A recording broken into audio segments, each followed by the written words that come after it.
शुभ प्रभात बच्चों। मैंने आप लोगों से कहा था ना कि अगली कक्षा में मैं आपके साथ वचन को लेकर के आऊँगी। आज मैं अपने वचन से वचनबद्ध हूँ और मैं उसी टॉपिक को लेकर आपके सामने प्रस्तुत हो गई। आज का हमारा टॉपिक है पाठ 7 और टॉपिक का नाम है, विषय का नाम है, हमारी विषय वस्तु है, हमारी आधारशिला है वचन। अब क्वेश्चन आता है कि वचन किसे कहते हैं। आपके दिमाग में भी ये चल रहा होगा कि वचन किसे कहते हैं। तो बच्चों, वचन का अर्थ होता है संख्या यानी नंबर। काउंटिंग में जो हम लोग गिनती करते हैं ना, वो 1 है, 2 है, 3 है, 4 है, 10 है, 100 है, 1000 है, जो भी। तो संख्या क्या है? ये वचन है। और वचन क्या है? संख्या है। तो संख्या या सर्वनाम शब्दों के जिस रूप से कहता है, व्याकरण कहती है कि संज्ञा या सर्वनाम के जिस रूप से उसके एक या अनेक होने का बोध हो। जिन शब्दों से हमें ये महसूस हो कि अरे ये तो एक चीज है, नहीं नहीं ये एक से ज्यादा है, ये कुछ 2 से भी ज्यादा है, ये उससे भी ज्यादा है। तो एक और अनेक होने का जिन शब्दों से हमें बोध होता है वही वचन कहलाता है। जैसे बिल्ली दूध पी रही है। अब इस सेंटेंस को पढ़ने से ही, इस वाक्य को पढ़ने मात्र से हमें पता चलता है एक बिल्ली दूध पी रही है। बिल्ली दूध पी रही है, एक बिल्ली दूध पी रही है। लेकिन जैसे ही हम दूसरा वाक्य पढ़ते हैं तो आप स्वयं समझिएगा। पेड़ पर चिड़िया बैठी हैं। अब बताइए, चिड़िया शब्द जो वाक्य जो ये शब्द चिड़िया शब्द जो है, ये एक वचन है कि बहुवचन? सोचिए। गुड। तो ये हुआ बहुवचन। एक से ज्यादा चिड़िया पेड़ पर बैठी हैं। अब आपने देखा कि है आपने बहुत से बच्चे ये गलतियां कर देते हैं। बड़ों को भी मैंने देखा है गलती करते हुए, पेड़ पर चिड़िया बैठी है। नहीं, जब बहुवचन है तो बहुवचन में हमारे है के ऊपर बिंदु आएगा, वो प्लूरल में ही, क्योंकि ये प्लूरल सेंटेंस है, इसमें एक वचन खाली पेड़ है। एक पेड़ पर अनेक चिड़िया बैठी हैं, तो बहुत सारी चिड़िया बैठी हुई हैं उसके ऊपर। अब आते हैं वचन के कितने भेद होते हैं। अब आप देखते हैं कि आप जो टॉपिक पढ़ते हैं उसका भेद आ जाता है, वो कितने प्रकार के होते हैं, ये मैंने पहले भी आपको बताया था। तो हर चीज सिर्फ वो एक ही तरीके की नहीं होती। आप दुनिया में देखते हैं इंसान भी डिफरेंट, तरह तरह के लोग होते हैं।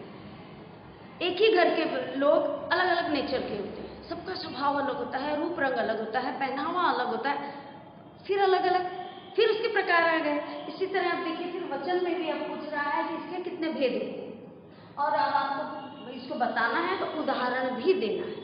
आपको ये सिद्ध करना है कि हाँ, वचन के 2 भेद होते हैं और ये कौन सा भेद है और ये कौन सा भेद है। वचन के 2 भेद होते हैं, एक वचन और बहुवचन। अब एक वचन क्या होता है? संख्या में गिनती जब हम करें, संख्या में एक होने का बोध कराए। संख्या में जो शब्द एक होने का बोध कराते हैं वो एक वचन कहलाते हैं। अब इसका उदाहरण क्या है? जैसे कुर्सी यानी एक कुर्सी, मछली, लड़की, औरत आदि। अब आते हैं बहुवचन के। तो बहुवचन जैसे इसका अपोजिट है, संख्या में अनेक बताने वाले शब्द को, एक से ज्यादा बताने वाले शब्द को बहुवचन कहते हैं। अब इसमें इसका उदाहरण क्या आ जाता है? अब जब एक वचन था तो था कुर्सी, अभी जब ज्यादा हो गई है तो बन गया कुर्सियां। मछली जब तक एक थी तो वो एक वचन कहला रही थी, लेकिन एक से ज्यादा का बोध जैसे ही हुआ तो वो शब्द बदल गया मछलियां। लड़की जब तक लड़की शब्द था तो वो एक वचन कहला रहा था, लेकिन जब अनेक हो गए, जब वो लड़कियां लिखा गया, इसका मतलब हुआ कि वहां एक से ज्यादा लड़की है। अब एक बात मैं आप लोगों को बता देती हूँ बच्चों, जब हम लोग एक वचन से बहुवचन बनाते हैं तो उसमें जहां बड़ी ई की मात्रा होती है, जहां बड़ी ई की मात्रा होती है, जैसा कि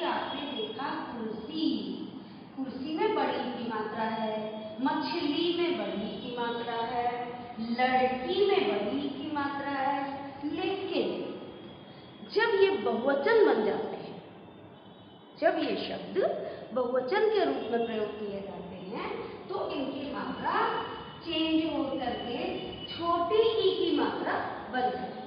देखिए, कुर्सियाँ, मछलियाँ, ठीक, तो ये सब क्या हुआ, इनकी मात्राएं चेंज हो गई।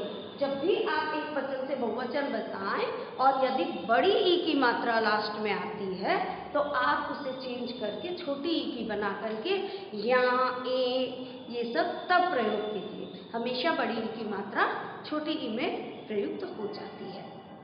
अब एक और बात है कि अभी हमने एक वचन बहुवचन की चीजें पढ़ ली, जिसमें जहां बहुवचन आया तो हमने देखा कि बिंदु लगा, और जब एक वचन था तो यहाँ पर बिंदु नहीं लगा।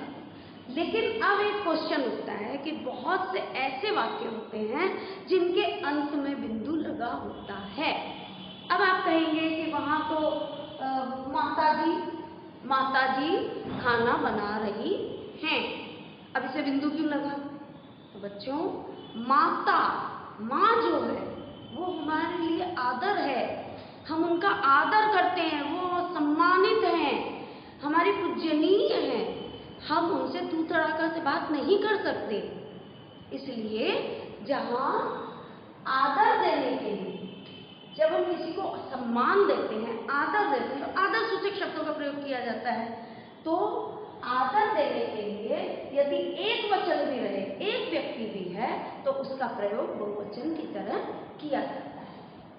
तो यहाँ पे क्या हुआ, हमने लास्ट में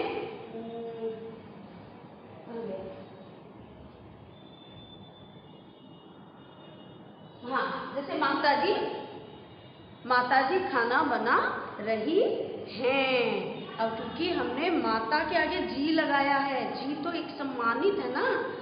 जैसे हम लोग खाने में घी डाल दें, नाम के आगे जी लगा दें, तो ये बहुत बड़ा श्रेय होता है, बहुत बड़ी इज्जत होती है। आप खाने में घी डाल के खाते हैं तो उसका स्वाद बढ़ जाता है। और जब माता पिता या किसी के भी नाम के आगे आप यदि जी का प्रयोग करते हैं तो उससे बहुत बड़ा सम्मान मिलता है और वो बहुत खुश होकर के आपको आशीर्वाद देता है। तो बच्चों, ये हुई आज हमारे वचन की बात। तो आपको वचन समझ में आ गया होगा। मैं फिर आप लोगों से मिलूंगी एक नए वीडियो के साथ। तब तक के लिए वचन को समझते रहिए और इसे परफेक्टली आप पढ़िए और खूब अच्छे से इसका मनन कीजिए और मेरे साथ वचनबद्ध होइए कि आप इस वचन को बहुत अच्छे से सीख भी चुके हैं और इसकी पुनरावृत्ति आप बहुत अच्छे से करेंगे। धन्यवाद।